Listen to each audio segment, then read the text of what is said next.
In some ways, the Federal Reserve is like a company. It has a balance sheet with assets that bring in money on one side and liabilities that cost money on the other. But what the Fed keeps on its balance sheet has ramifications for the economy. The balance sheet is the tool that they use to control and manage interest rates. And for the last 15 or so years, the Federal Reserve has actually made money off of this balance sheet.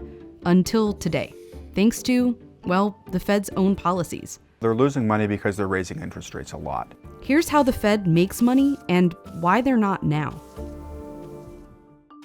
This is what their balance sheet looks like. On the asset side, they have US Treasury securities, like bonds. They're considered really stable, low-risk investments, and the Fed buys them, sometimes a lot of them, to help stabilize the economy. The point of it is to bring down longer-term interest rates. So if more people are purchasing these securities, in this case the Fed, that's going to drive down the interest rate. There's more demand for the bond. And the Fed purchases mortgage-backed securities too, which are what they sound like. When they invest in them, they're basically investing in people's mortgages. If you have a 2.5% mortgage rate, that was in part because the Fed was buying mortgage-backed securities during the pandemic.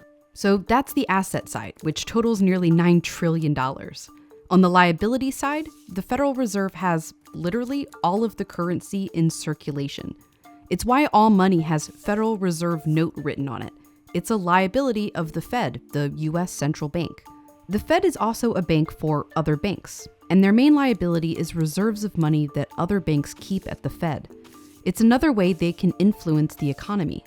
There's some concern that if you had all of this money out there, you could have even more inflation.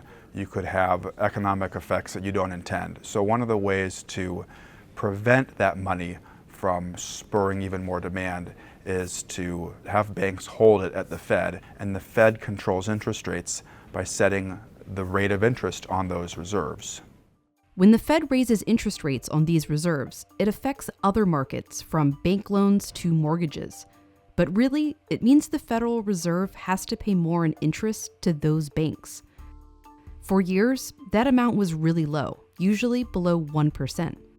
Yet the Fed's assets, on average, pay 2.3% in interest. So the Fed's assets were bringing in more interest than its liabilities were costing. The Fed was actually turning a profit, and it would send that profit to the US Treasury. In the last 11 years, this profit would range from about $4 to $12 billion a month.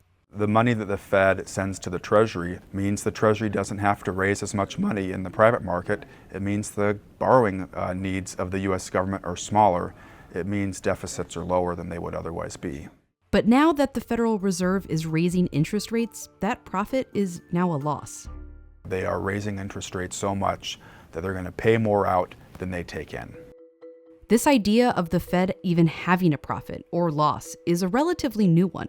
Before 2008, the Fed's balance sheet looked like this, about $1 trillion in assets and liabilities, mainly Treasury securities to cover the currency in circulation.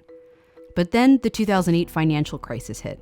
They dropped interest rates to zero, but wanted to do even more. So they bought Treasury and mortgage-backed securities to push interest rates down even further.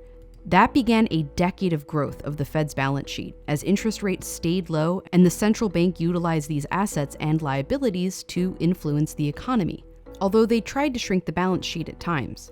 The plan was never to permanently expand the balance sheet. Then COVID comes and there was a financial panic in March 2020, and they bought just an enormous, staggering amount of Treasury securities and mortgage-backed securities.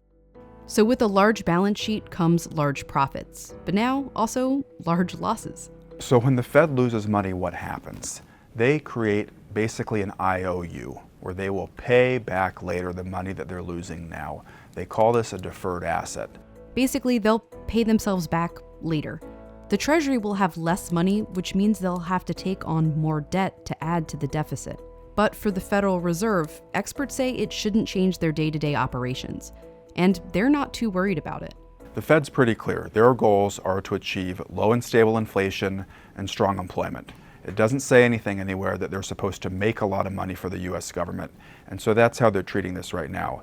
Now that the Fed has accumulated such a large balance sheet to manage the economy, it must manage not just its gains, but also its losses.